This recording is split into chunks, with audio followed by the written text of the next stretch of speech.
사랑하는 성도 여러분, 평안하셨습니까? 10월 19일 목요일입니다. 함께 찬송가 304장 그 크신 하나님의 사랑 찬양하겠습니다.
아멘. 이 시간 함께 나눌 말씀은 에베소서 2장 11절에서 22절입니다. 그러므로 생각하라. 너희는 그때의 육체로는 이방인이요 손으로 육체에 행한 할례를 받은 무리라 칭하는 자들로부터 할례를 받지 않는 무리라 칭함을 받는 자들이라. 그때에 너희는 그리스도 밖에 있었고 이스라엘 나라 밖의 사람이라. 약속의 언약들에 대하여는 외인이요 세상에서 소망이 없고 하나님도 없는 자이더니 이제는 전에 멀리 있던 너희가 그리스도 예수 안에서 그리스도의 피로 가까워졌느니라. 그는 우리의 화평이신지라. 둘로 하나를 만드사 원수된 것 곧 중간에 막힌 담을 자기 육체로 허시고 법 조문으로 된 계명의 율법을 폐하셨으니 이는 이 둘로 자기 안에서 한 새 사람을 지어 화평하게 하시고 또 십자가로 이 둘을 한 몸으로 하나님과 화목하게 하려 하심이라. 원수된 것을 십자가로 소멸하시고 또 오셔서 먼 데 있는 너희에게 평안을 전하시고 가까운 데 있는 자들에게 평안을 전하셨으니 이는 그로 말미암아 우리 둘이 한 성령 안에서 아버지께 나아감을 얻게 하려 하심이라. 그러므로 이제부터 너희는 외인도 아니요 나그네도 아니요 오직 성도들과 동일한 시민이요 하나님의 권속이라. 너희는 사도들과 선지자들의 터 위에 세우심을 입은 자라. 그리스도 예수께서 친히 모퉁이 돌이 되셨느니라. 그의 안에서 건물마다 서로 연결하여 주 안에서 성전이 되어가고 너희도 성령 안에서 하나님이 거하실 처소가 되기 위하여 그리스도 예수 안에서 함께 지어져 가느니라. 아멘. 우리는 어제 에베소 2장의 앞부분을 묵상하면서 우리 개개인이 어떠한 상태에서 구원을 받았는지를 보다 깊이 깨닫게 되었습니다. 성도 여러분, 우리 모두는 과거 도저히 우리의 힘으로 스스로 빠져나올 수 없던 공중 권세 잡은 사단 마귀에게 붙들려 본질상으로 진노의 자녀로 살아왔습니다. 그러나 이제는 하나님께서 풍성한 사랑과 은혜로서 우리에게 믿음을 허락해 주셨고 구원에 이르게 된 것이죠. 따라서 성도 여러분, 저와 여러분이 지금 누리고 있는 이 구원이 얼마나 감격적이고 귀한 것인가를 우리는 결코 잊어서는 안 되겠습니다. 날마다 그 은혜를 생각하면서 더 이상 과거에 얽매이지 않도록 우리의 마음을 지켜야 합니다. 하나님께서는 우리들을 창조하신 그 목적대로 회복하셨고 선한 일을 행하는 자로 살아가게 하셨다는 것, 어제의 말씀을 통해서 우리는 깊이 깨닫게 되었습니다. 그리고 오늘 에베소 2장 후반의 말씀은 하나님의 구원의 은혜를 누린 사람들은 각각의 어떠한 환경과 신분에 머물든지 상관없이 주님 안에서 화평을 이루었기 때문에 더욱 하나의 공동체로서 함께 지어져 가면서 하나님의 충만한 임재를 누리는 교회가 되어야 한다고 가르치고 있는 것입니다. 성도 여러분, 지금의 한국교회와 이민교회의 역사를 조금만 들춰보아도 얼마나 교회가 많은 분열을 거듭했는지 모릅니다. 여러 이견과 다툼이 교회의 몇몇 중직자들을 중심으로 일어났고 교회가 갈라지고 그로 인한 상처는 적잖은 성도들이 교회를 떠나게 되는 일로 이어지게 되었습니다. 모두 다 그리스도의 십자가의 은혜가 메마른 결과입니다. 따라서 성도 여러분, 오늘 주신 말씀으로 다시금 우리 자신을 깨워 주님의 교회가 십자가의 은혜로 회복되어 더욱 주 안에서 하나 되는 교회를 이루어 가기를 기도하면서 이를 위해서 더욱 헌신할 수 있기를 원합니다. 이 시간 본문을 통해서 주님의 교회로 하나 되는 그 교회를 위하여 우리에게 주시는 교훈 3가지를 한번 생각해 보도록 하겠습니다.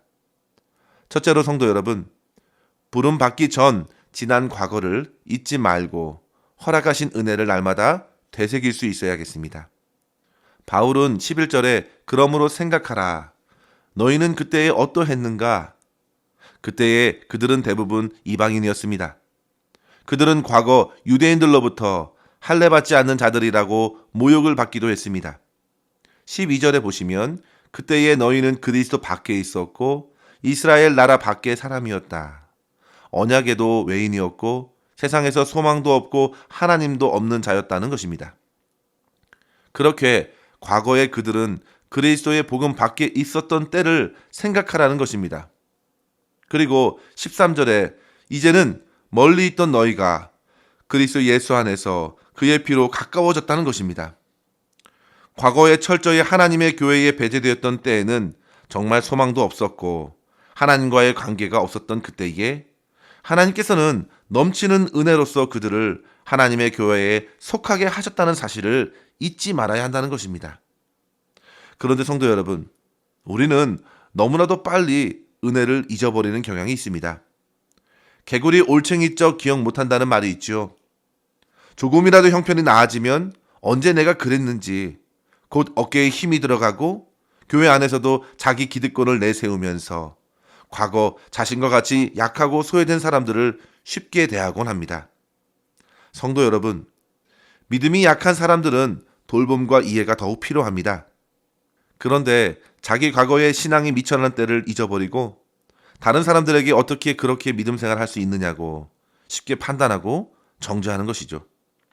성도 여러분, 지금의 신앙생활까지 이어온 것이 자기의 공인가요? 아니면 하나님의 은혜인가요?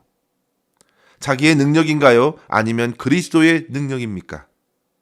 마치 세상의 사람들이 세상에서 자기의 지혜와 권세와 지식, 부와 경험 등을 내세우는 것처럼 똑같이 교회 안에서 그럴 수 있는지 바울은 지금 저와 여러분의 과거의 때를 생각하게 합니다. 성도 여러분, 은혜로 구원받은 것을 잊지 마시고 교회 안에서 은혜 가운데 우리는 더욱 하나 되는 공동체를 세워갈 수 있어야겠습니다. 당시 에베소 교회 안에서도 다른 교회들처럼 다양한 출신의 사람들이 있었고 사회적으로 지위가 다른 이들도 많았습니다. 빈부의 격차나 교육의 수준도 달랐습니다. 그런데 그 모두가 하나같이 교회의 하나됨을 방해하는 요소들이었습니다. 은혜를 가리면서 사람들을 소외시키는 이유가 있었습니다. 그래서 바울은 대다수의 성도들인 이방인들을 향해 외쳤습니다. 그러므로 생각하라. 과거를 생각하라. 참으로 내가 소외된 그때를 생각하라. 성도 여러분, 만약에 우리가 주님 안에서 분명한 은혜를 받았다면 과거 주위로부터 여러 가지 차별과 모욕과 무시에 눌려있던 우리는 이제 주 안에서 온전히 자유롭게 된 것입니다. 그런데 그 은혜에 따라서 감사하고 받은 은혜대로 화해하고 평화하지 못한다면 주님의 마음이 얼마나 아프실지 한번 생각해 보십시오. 마태복음 18장에서 1만 달란트 빚진 자가 자신의 모든 빚을 탕감받은 엄청난 은혜를 금세 잊어버리고 자기에게 100데나리온 빚진 자를 가혹하게 때리며 가두는 일이 똑같이 우리 가운데 벌어지면 안 되겠습니다. 우리는 주님의 공동체 안에서 연약한 사람들에게 더욱 받은 은혜대로 대할 수 있어야 합니다. 건강한 하나님의 공동체는 본질적인 진리에 있어서는 타협 없이 일치를 주장하면서도 본질적이지 않는 것에는 모든 것에는 자유와 사랑을 허락할 수 있는 성숙한 모습으로 세워져야 합니다. 이러한 하나님의 은혜가 풍성히 흘러넘쳐 더욱 하나 되는 교회를 저와 여러분 세워나갈 수 있기를 주의 이름으로 간절히 축원합니다. 둘째로 성도 여러분, 우리 주 예수님께서 이루신 십자가 사역에 더욱 주목해야겠습니다. 주님께서는 이방인들, 즉 저와 여러분의 화평이 되셨습니다. 유대인과 이방인들이 결코 무너뜨릴 수 없었던 그 담을 우리 주님께서 모두 허무셨습니다. 그것은 원수, 막힌 담, 법조문으로 된 계명의 율법입니다. 서로 구별짓던 것을 주님께서 자신의 육체로 허물어 버리셨습니다. 이러한 주님의 희생적 사역은 단지 담을 헐어버린 데 있지 않고 이방인과 유대인들을 그리스도 안에서 한 몸을 이루게 하신 것입니다. 그리고 더 나아가 이러한 수평적 관계의 화목을 넘어서 16절에서는 십자가의 대속제물로 들이심으로 하나님과 화목하게 하셨다고 증거합니다. 따라서 성도 여러분, 우리는 화평을 무너뜨리는 여러 가지 요소들에 집중할 것이 아니라 오직 주님께서 어떻게 십자가에서 화평을 이루셨는지 그 십자가 사역을 주목해야 합니다. 주님께서 얼마나 갈라짐과 당짓는 것, 분쟁하는 것, 차별하는 것, 그것을 멀리 하시는지 한번 생각해 보십시오. 주님의 구속 사역은 이스라엘이 가지고 있던 말씀의 특권들을 여지없이 무너뜨리셨고 이방인들에게까지 언약이 이루어질 수 있도록 모든 차별을 허물어 주셨습니다. 17절에 보시면 먼데 있는 이방인들에게도 평안이 주어졌습니다. 그래서 유대인과 이방인들이 주 안에서 한 민족이 되게 하신 것입니다. 이처럼 주님께서 자기의 육체로 허물어 버리신 담을 우리가 다시 쌓는 것은 결코 말이 되지 않습니다. 도저히 있을 수 없습니다. 죄 용서를 받은 우리가 다시 죄를 짓지 말아야 하는 것처럼 말입니다. 갈라디아서 3장 28절에 보면요, 너희는 유대인이나 헬라인이나 종이나 자주자나 남자나 여자 없이 다 그리스도 안에서 하나이니라 했습니다. 이것이 주님의 십자가 사역의 결과입니다. 그리스도 예수 안에서 우리 모두는 하나님의 백성입니다. 따라서 우리는 세상의 흐름에 휩쓸려 교회 안에서도 나타날 수 있는 부끄러운 차별이 있는지 없는지 분별하고 주의해야겠습니다. 로마서 3장 21절과 22절에 보시면 이제는 율법 외에 하나님의 한 의가 나타났으니 율법과 선지자들에게 증거를 받은 것이라 곧 예수 그리스도를 믿음으로 말미암아 모든 믿는 자에게 미치는 하나님의 의니 차별이 없느니라 했습니다. 성도 여러분, 하나님께서는 저와 여러분을 그리스도의 의의 옷을 입는 모습으로 바라보실 것입니다. 그런데 우리는 그 옷을 제쳐두고 다른 모습을 내세우려 한다는 것입니다. 세상에서 자랑할 만한 것들로 교회 안에서도 자기를 보이려고 하죠. 이 모든 것은 하나님의 영광, 그리스도의 십자가를 가리는 것입니다. 따라서 사랑하는 성도 여러분, 우리는 늘 주의해야 합니다. 우리는 주님 안에서 구원받은 하나님의 가족입니다. 사랑의 공동체입니다. 주 안에서 용서하지 못할 사람 없습니다. 오직 그리스도의 십자가에 주목하고 의지하여 화평을 이루신 주님과 같이 우리도 화평케 하는 자의 삶을 살아낼 수 있기를 주의 이름으로 간절히 축원합니다. 끝으로 성도 여러분, 하나 되는 공동체로서 우리는 더욱 하나님께서 지어주시는 것을 경험하기를 소망해야 합니다. 하나 되는 교회를 누가 지어가십니까? 주 예수 그리스도께서 친히 모퉁이 돌이 되신다고 하셨습니다. 그 공동체는 성령께서 지어가십니다. 사람의 손으로 지을 수 있는 것이 아닙니다. 교회 공동체는 어디까지 성령께서 지어주시는 그 은혜를 경험하면서 든든히 세워집니다. 마치 건물의 벽돌 한 장 한 장이 사이사이에 채운 시멘트로 굳게 연결되는 것처럼 교회는 서로 믿음과 사랑과 소망의 시멘트로 굳게 연결되고 주님께서 거하시는 아름다운 성전으로 지어져 가는 것입니다. 오늘날 개인주의가 팽배하면서 교회 내에서 주일 한 번의 예배로 교회의 소속을 누리기가 얼마나 힘든지 모릅니다. 성도 여러분, 하나님께서 원하시는 공동체는 성도와 성도가 서로 연합하여 주 안에서 깊이 교제하고 하나 되면서 주님의 아름다운 공동체로 세워져 나가는 것입니다. 따라서 교회는 더욱 교회 내의 성도들을 주의 은혜와 사랑으로 서로 돌아보는 것이 필요합니다. 주신 은혜에 힘입고 성령께서 이끌어 주시는 대로 어려움에 처한 사람을 돕고 연약한 성도들을 돌아보고 방문하여 예수님의 사랑으로 섬길 수 있어야겠습니다. 교회를 건강하게 세우는 것은 어떤 특별한 프로그램이나 이벤트로서가 아니라 개개인의 성도들이 하나님의 말씀을 통해 구원의 감격을 누리고 그 은혜에 힘입어 어떻게든 그리스도의 사랑을 서로 나누고자 애쓸 때에 가능하게 되는 것입니다. 이러한 교회의 모습이 가능한 것은 우리 주 예수께서 친히 교회의 모퉁이 돌로 역사하시기 때문입니다. 따라서 사랑하는 성도 여러분, 주님의 은혜로 서로 열심히 섬기고 주님의 성령으로 충만하여 이 땅의 교회가 음부의 권세가 이기지 못하는 승리하는 교회로 든든히 서갈 수 있기를 기도하면서 이를 위해 헌신할 수 있는 저와 여러분의 삶 될 수 있기를 주의 이름으로 간절히 축원합니다. 기도하겠습니다. 하나님 아버지 감사합니다. 오늘도 저희의 영혼을 주의 말씀으로 깨워주시고 우리에게 허락하신 구원이 얼마나 귀하고 풍성한지를 깨닫게 하심에 감사합니다. 주님, 주께서 저희 각자를 주님 앞으로 불러주시고 주님을 나의 주로 믿게 하셨고 이제 주님의 몸된 교회 나성하니 교회에 속하게 하셨사오니 허락하신 교회의 하나됨을 위하여 더욱 힘쓸 수 있는 저희 모두가 되게 하여 주시옵소서.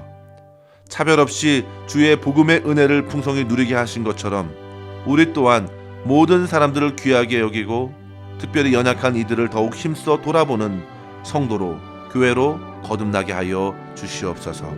오늘도 주님의 거룩하고 선한 뜻이 우리의 교회와 우리의 삶 안에 풍성히 이루어지기를 바라옵고 감사드리며 우리 구주 예수님의 이름으로 간절히 기도하옵나이다. 아멘. 사랑하는 성도 여러분, 오늘도 주 안에서 승리하시길 바랍니다. 감사합니다.